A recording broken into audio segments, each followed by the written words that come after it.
Good morning. Thank you for being here today. My name is Susan Gotterer. I'm the director of the Nassau County New York Civil Liberties Union. We stand together today with the Long Island Progressive Coalition, Bend the Arc, Jewish Action, New Hour for Women and Children, Long Island, New York Communities for Change, and Indivisible Nassau. Most importantly, we stand to remember the life of Wilmer Maldonado Rodriguez, whose life was tragically taken in violence as he prepared to testify in court. And we ask for a moment of silence and respect.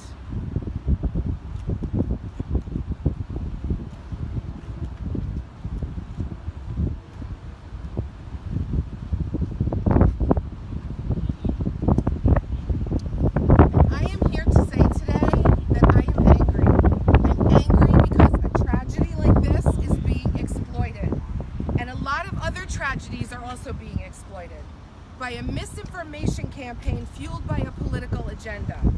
And this knee-jerk reaction by the commissioner and the county executive is what gave it away. A misinformation campaign geared to scare the public about criminal justice reform and cynically be used for political purposes. Let's be clear, and here are the facts. The new discovery laws were not responsible for the death of Wilmer Maldonado Rodriguez. The new discovery laws allow for protective orders to protect witnesses' identities. In fact, the law gives more power to courts for more options on protective orders. But let's talk about this misinformation campaign. First of all, when they use the words bail reform and discovery together, they're counting on your ignorance. So be sure to ask them, are you talking about bail reform or are you talking about discovery? So let's talk about bail reform first. I stood in a forum last week where county legislators and law enforcement representatives repeatedly held up piles of paper referring to examples of criminals who have gotten out of jail because of bail reform, and they have offended, they said, and they were saying this to scare the crowd. They used the word criminals and did not stop the crowd when the crowd also used the word criminals, forgetting that people who are arrested are not immediately guilty, nor are they criminals. They should know better. Everybody who was in that forum should know better. Not to mention the fact that now that poor people are having the same opportunity to go back to their homes and jobs, all of a sudden, our community is filled with criminals.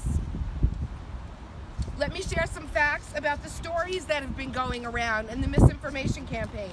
In the DWI case, where the accused is being held in Suffolk, the judge in the case incorrectly stated that the new bail law required that he be released with no conditions. This is not true. The judge was able to put conditions on that, but they didn't tell you that. In the Albany manslaughter case, the case was reported as an awful violent act, but it was in fact an accident, and the man is being held on manslaughter charges. The district attorney misrepresented the case, and the Times-Union in Albany had to make corrections.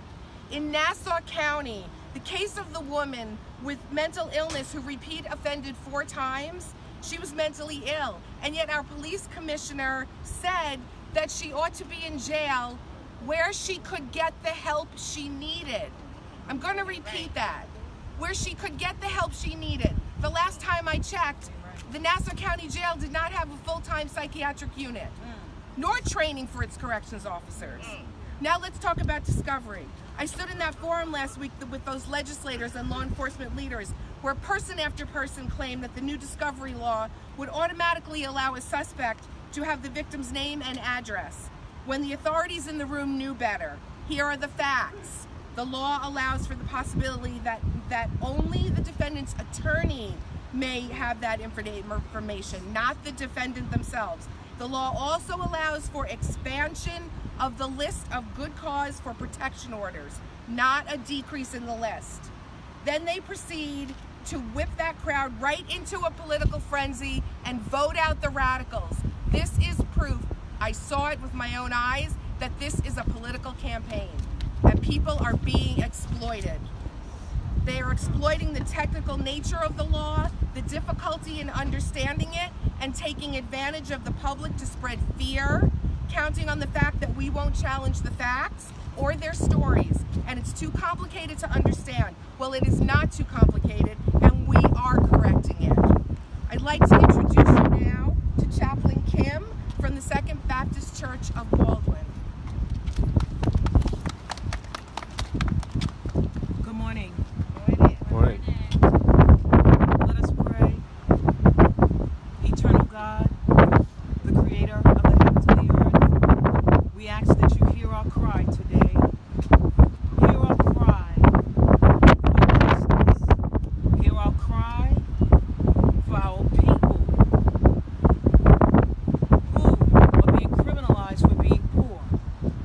Hear our cry today for a moral crisis, a moral awakening amongst our people. Oh God, we thank you for the victory in bail reform and not rolling it back. We say amen, amen, Amen. Once again, my name is Chaplain Kim Iliano, and I am a fierce faith leader. And I stand here before you today because bail reform is a moral thing to do. Bail reform doesn't criminalize people who are unable to afford bail. It allows them to come out before they're sentenced and enables them to get an attorney. Did you hear me? It enables them to get counsel, a representative. It enables them to fight for what is just and right. Many of our people who were sitting under the old thinking of bail reform are victims of mass incarceration. Bail reform causes African American and Latinos to be disproportionately warehoused or lodged in prison. White people also. Caucasian. Whites as well, but we are disproportionately affected. And so this is an opportunity for us as faith leaders, as Christians, of people who stand before God and do what's right in his eyes, to give sight to the blind, as Isaiah 42:7 says, to free the prisoners from the prisons, and them that sit in darkness to be free from the prison house. As Black and Latinos, we deserve a level playing field. Equity for all, and not just for some. Thank you very much. Amen. Amen. Thank you so much. I'd like to introduce Serena Ligori from New Hour for Women, Long Island. Good morning. My name is Serena Ligori. I'm the Executive Director of New Hour for Women and Children, Long Island. And New Hour continues to provide needed services to incarcerated women and mothers and to those returning home and in reentry. Hundreds of mothers are able to reunite with their children. Women are able to return to work and seek therapy. While Commissioner Ryder and others continue to wrongly link bail reform to every social ill, we know this is not true.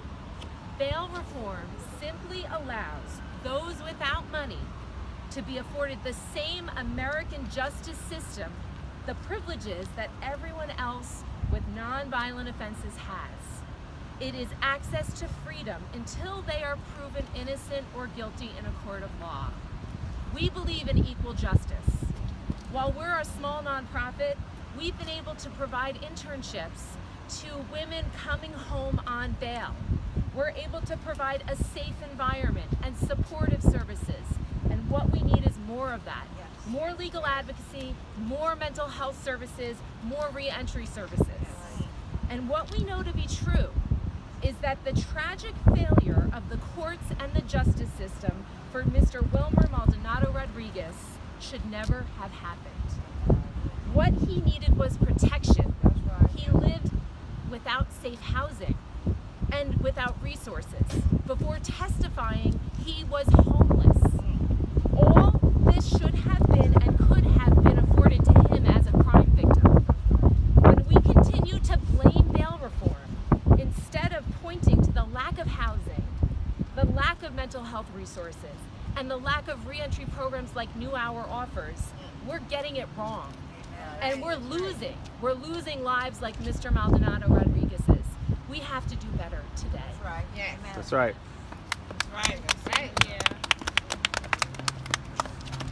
Thank you. I'd like to introduce Nikhil Goyal from the Young Progressives of Nassau County.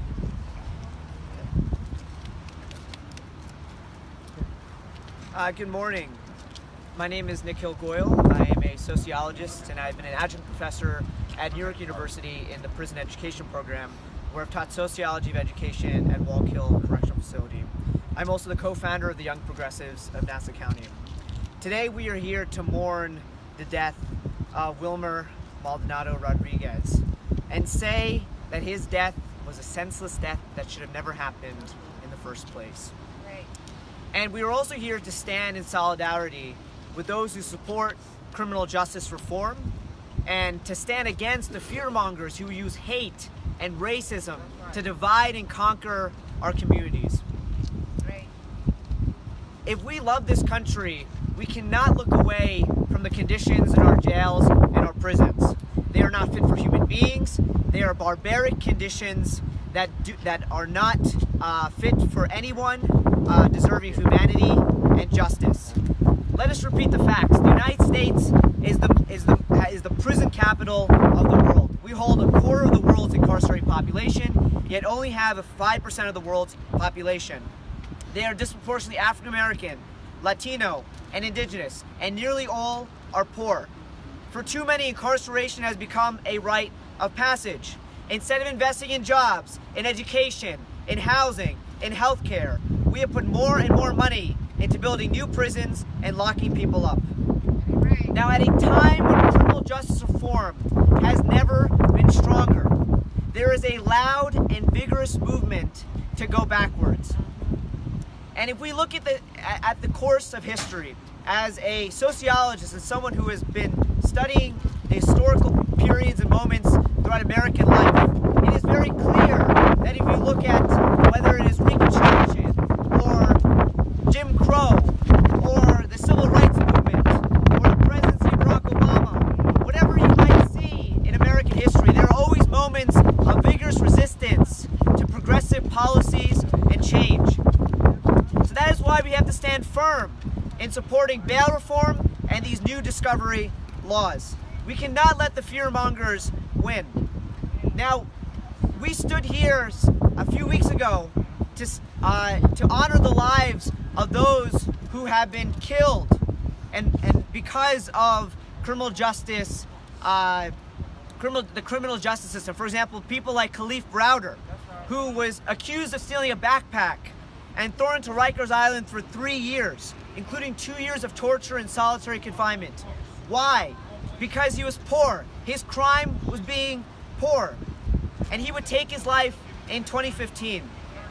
So today we say poverty is not a crime, that we ask for the justice when we have a system where people like Harvey Weinstein, rich white men like Harvey Weinstein, can live in freedom, while poor black and brown people and white people, indigenous people, are forced to be confined to cages and denied the basic rights that all human beings should be given, simply because they are poor.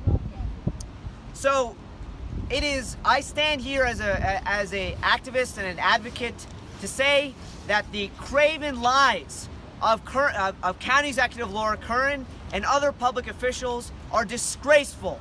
It is part of a revenge-style political agenda, and it must be rejected by anyone who believes in basic decency and humanity. That's right. And I will also say that these public officials, especially Democrats, they have been able to get into office because of the votes of black and brown communities.